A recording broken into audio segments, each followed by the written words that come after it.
আপনাদের যে মোমইন নাকি, হ্যাঁ মোমইন দেখলেই পরে বগুড়া একটা ব্র্যান্ড জেলা যুবক ভাড়া, ঠিক না? তো বগুড়ার সুলপুর যারা এসেছো, তোমাদেরকে আগামী দেশে নেতৃত্ব দিতে হবে।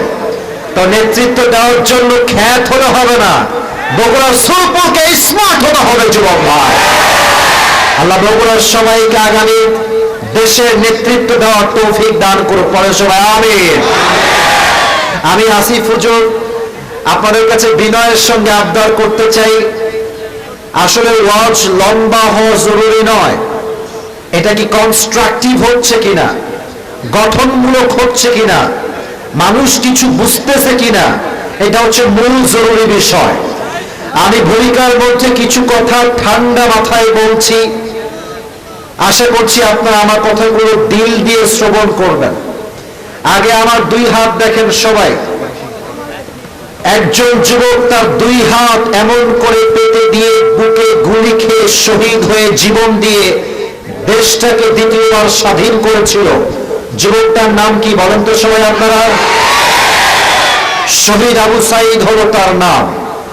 সে তার জীবন দিয়ে প্রমাণ করেছে মুসলমান বাঁচলে বীর পুরুষের মতো বাঁচে, কাপুরুষের মতো নয়। শহীদ আবু সাইদ আর একটা কথা স্পষ্ট প্রমাণ করেছে, সে তার দুই হাত পেতে দিয়ে পুলিশকে বলছে চালাও গুলি। একটাই মেসেজ, লাউড এন্ড ক্লিয়ার কথা, আমি মুসলমান ঘরের সন্তান, আমার মাথা নত হবে একমাত্র গুলি দিয়ে ঝাঁঝরা হয়ে যাবে, তবুও বাতিলের সামনে আমার মাথা নিচু হবে না।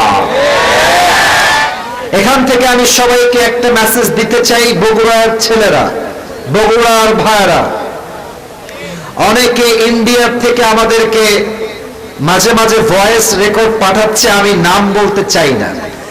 ওনারা বলছেন যে চট করে ঢুকে অনেক কিছু করে ফেলবেন। আমি এখানে রাজনৈতিক কোনো বক্তব্য দেওয়ার জন্য আসি নাই, তবে একটা কথা আমি না বললে কিয়ামতের দিন আমাকে হিসাবের কাঠগড়ায় আল্লাহর কাছে বিচারের কাঠগড়ায় দাঁড়াতে হবে। আমি বলতে চাই, আগামীর বাংলাদেশে কোন স্বৈরাচারের কোন প্রকার কোন প্ল্যান বাস্তবায়ন করতে দেওয়া যাবে না। আমি স্পষ্ট ভাষায় দুইটি দাবি পারেন, আওয়ামী লীগের ভাইরাও থাকতে পারেন, নট এ বিগ ডিল। আমরা কোন দলকে ঘৃণা করি না, আমরা চিন্তা করি কোন দল ভালো হয়ে গেলে আমরা সবাই ভাই ভাই হয়ে যাব। আমরা প্রতিশোধে বিশ্বাস করি না, আমরা ক্ষমায় বিশ্বাস করি। তবে সব জায়গায় ক্ষমা করলে চলবে না। যারা আমার মায়ের বুক খালি করেছে, যারা হাজার হাজার যুবকের বুকটাকে বুলেট দিয়ে ঝাঁঝরা করেছে, তাদের এই বাংলার মাটিতে শাস্তি না হলে জাতির সঙ্গে বেইমানি হবে বগুড়ার ভাইরা। আমি দুইটা দাবি দল মত নির্বিশেষে আসিফ হুজুর হিসেবে না, দেশের নাগরিক হিসেবে বলছি। যেহেতু নাগরিক হিসেবে বলছি, তাই আপনি আমাকে ট্যাগ দিতে পারবেন না যে আসিফ হুজুর অমুক হুজুর হয়ে দলের দালালি করেছে। আমি কোন দলের দালাল হয়ে বলছি না, as a citizen of Bangladesh, দেশের নাগরিক হিসেবে দুইটা দাবি বলছি, আশা করছি একমত হবে।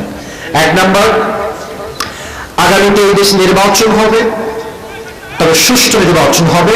আমাদের দাবি এক নাম্বার, আমরা অনেক নারীকে ক্ষমতায় দেখেছি, এখানে অনেক দলের লোক আছেন, আমি আবারও বলছি, আমি কোন দলকে অ্যাটাক করে কথা বলছি না। আমাদের মুসলমানদের কলিজার দাবি, কোরআনের দাবি, ইসলামের দাবি, আগামীতে আমরা ক্ষমতার চেয়ারে কোন নারীকে দ্বিতীয়বার আর দেখতে চাই না। আপনার সবাই দ্বিমত না একমত? এটা আমি কোন আল্লাহর কসম কোন দলকে অ্যাড্রেস করে বলি নাই। আমি কোন নারীকে ক্ষমতায় দেখতে চাই না। নাম্বার ওয়ান দাবি, as a citizen of Bangladesh, দেশের নাগরিক হিসেবে, নট অ্যাজ এ খতিব, not as a Islamic lecturer, কোন বক্তা হিসেবে বলছি না। এক নাম্বার, নারীকে আমরা ক্ষমতায় দেখতে চাই না। দুই নাম্বার, আমরা এমন একজন পুরুষকে ক্ষমতায় দেখতে চাই বগুড়ার ভাইরা, যে পুরুষ এই দেশের প্রধানমন্ত্রী হবেন এবং তিনি এতটা কোয়ালিফাইড হবেন, এতটাই স্মার্ট হবেন, তার যোগ্যতা এতটা হাই লেভেলের হবে, আমাদের দেশের প্রধানমন্ত্রী আমাদের বাংলাদেশের প্রধানমন্ত্রী হবেন এবং তিনি চাইলে জাতীয় মসজিদ বাইতুল মুকাররমে দাঁড়িয়ে জুমার খুতবা দেওয়ার যোগ্যতা ওনার। এমন প্রধানমন্ত্রী আমরা সবাই আগামীতে চাই কি চাই না? তাকবীর রাখবেন এবং এমন নেতা আমরা চাই কি চাই না? এমন প্রধানমন্ত্রী যদি আমাদের বাংলাদেশে আগামীতে আমরা নির্বাচন করতে পারি, বগুড়ার ভাইরা, আমি কোন দলের হয়ে বলছি না, যদি জাতীয় মসজিদ বাইতুল মুকাররমের খতিব হয় এই দেশের প্রধানমন্ত্রী, এই দেশ থেকে ধর্ষণ বন্ধ হয়ে যাবে, ঘুষ বন্ধ হয়ে যাবে, চুরি বন্ধ হয়ে যাবে, ডাকাতি বন্ধ হয়ে যাবে, পুরো দেশটাই সোনার বাংলাদেশ হয়ে যাবে। এবার আমার দিকে সবাই তাকান, এই কোরআনের সংবিধান আমরা সবাই চাই কি চাই না? না, এটা চাই বলেছেন অনেকে, বলেন নাই চাই কি চাই না? এবার আমাকে উত্তর দেন, কোরআনের আইন ছাড়া এই দেশে ইনসাফ কায়েম করা সম্ভব? এটা কিন্তু কোন দলের রাজনীতির কথা না, এরা সবাই উল্লেখযোগ্য ব্যক্তি। কোরআনের সংবিধান বিএনপি বুঝি না, জামাত বুঝি না, আওয়ামী লীগ বুঝি না, হেফাজত বুঝি না, চরমনায় বুঝি না। আমার ধর্ম একটা, আমি মুসলমান ঘরের সন্তান। মুসলমান হিসেবে আমি কোরআন দিয়ে সংবিধান চাই। একটা এক্সাম্পল দিব, এক্সাম্পল শেষ হলে আমি আমার তাফসীরে ফিরে যাব। সাদা, তুমি দাঁড়াও দেখি। না, ধমক দিব না, ধমক দিব না। তোমার নাম কি? হ্যাঁ, সাদিক। তোকে দেখা যায়? কথা বললে অজবে দেখা যায়। ওর নাম হচ্ছে সাদিক। এই হাসাহাসি করো না, এই ছেলে। সাদিক তোমার নাম। সাদিকের সঙ্গে আমার একটা মারামারি হয়ে গেল আজকে। আমি খেপে গিয়ে এক রামদা দিয়ে কোপ দিয়ে ডান হাত এবং ডান পা কেটে ফেললাম। আচ্ছা, ডান হাত না ডান পা কাটলাম। বগুড়ার ভাইয়েরা, কোন পা কাটলাম? কথা না বললে তো অজবেরা, কোন পা?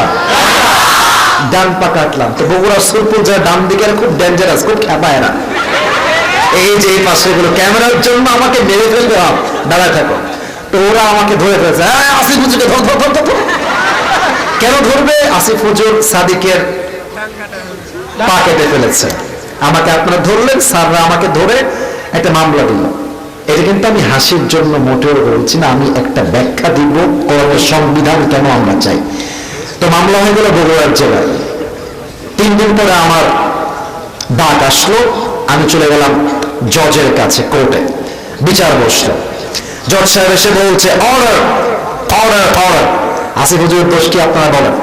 তো বলা হলো যে আসিফ হুজুর সাদিক নামের একজন যুবকের ডান পা কেটে ফেলেছে, মাহফিল ওয়াজ করতে এসে। সাদিক, সিট ডাউন, বসো। এখন জজ সাহেব বলছেন, না আপনি দেখতে লোকটা সুন্দর কিন্তু মনটা আপনার ভালো না। আপনার মানে বিচার দিলাম বাংলাদেশের আইন অনুযায়ী আসিফ হুজুরের বিচার হলো 1 লাখ টাকা আর 1 বছরের জেল। সবার থেকে জানতে চাই, 1 বছরের জেলা কয় লাখ টাকা? 1 বছরের জেলা কয় লাখ টাকা? 1 লাখ টাকা। আচ্ছা, কোনো একটা বিচার এটা কি ঠিক হলো কিনা, এর মানদণ্ড ঠিক আছে কিনা, এটা বোঝার জন্য একটা দাঁড়িপাল্লা নিয়ে আসেন। আচ্ছা, যখন আপনার বগুড়ায় বাজার করেন, আপনাদের হাটে 5 কেজি মরিচ নিয়েছেন, এটা 5 কেজি আছে কিনা বোঝার জন্য দাঁড়িপাল্লা দরকার আছে না? আপনি দাঁড়িপাল্লা না হলে বুঝবেন না যে আদৌ এটা 5 কেজি আছে কিনা। তো দাঁড়িপাল্লা নিয়ে আসেন। বিচারটা সঠিক হলো কিনা বোঝার জন্য সাদিকের ডান পা দেন, দাঁড়িপাল্লার ডান দিকে। আর আসিফ হুজুরের 1 বছরের জেল আর 1 লাখ টাকা বাম পাল্লায় দেন। এই বগুড়ার ভাইরা, টানবেন তো, বুঝে থাকলে উত্তর দেন, আনসার মি লাউডলি, জোরে বলবেন। যতই টানেন ধরে সমান সমান হবে। আচ্ছা, আপনি এক কাজ করেন, আপনি এখানে 5 লাখ টাকা জরিমানা দেন, আর 1 বছরের নয় 5 বছরের জেল দেন, আবার টানবেন, সমান সমান হবে?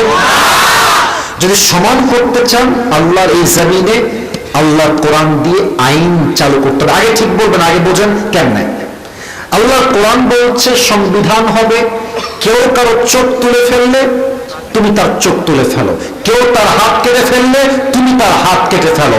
চোখের বদলে চোখ, নাকের বদলে নাক, কানের বদলে কান, হাতের বদলে হাত, পায়ের বদলে পা, জানের বদলে জান তোমাকে ছিনিয়ে আনতে হবে। এবার কোরআন দিয়ে সংবিধান কায়েম করেন।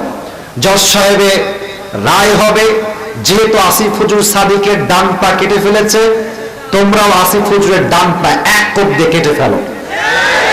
এবার সাদিকের ডান পা দাড়িপাল্লার ডান দিকে দেন, আর আসিফ হুজুরের ডান পা কেটে দাড়িপাল্লার বাম দিকে দেন।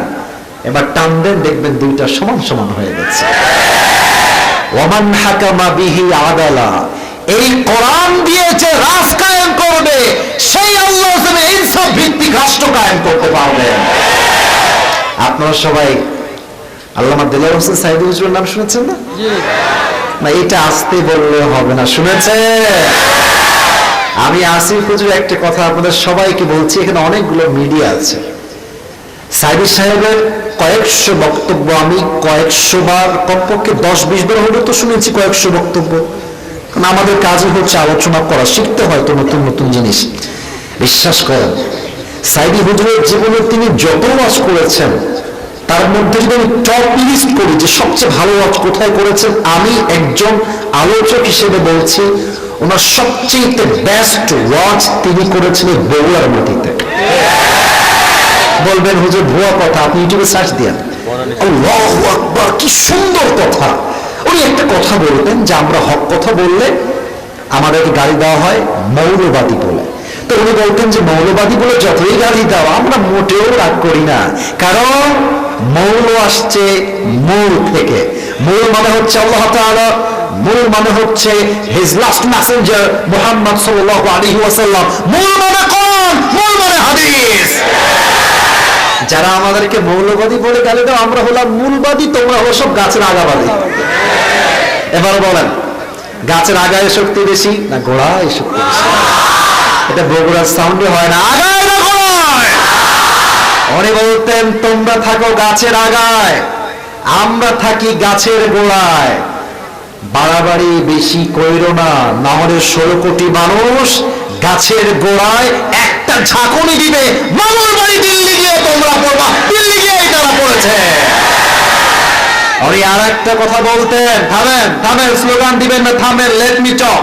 উনি আর একটা কথা বলতেন, গাড়ির চাকা অলওয়েজ উপরের দিকে থাকে না, গাড়ির চাকা ঘুরে বলেই তো গাড়ি চলে। আজকে তোমার ক্ষমতার চাকা উপরে আছে বলে যারা আলেমদেরকে ধরছো, গুম করছো, জুলুম করছো, হত্যা করছো, মনে রাখো সময় আসবে এমন তোমরা ইন্দুরের গোত্র বানাবার জন্য কোথাও। তার প্রমাণ সালমান এফ রহমান দরবেশ বাবা।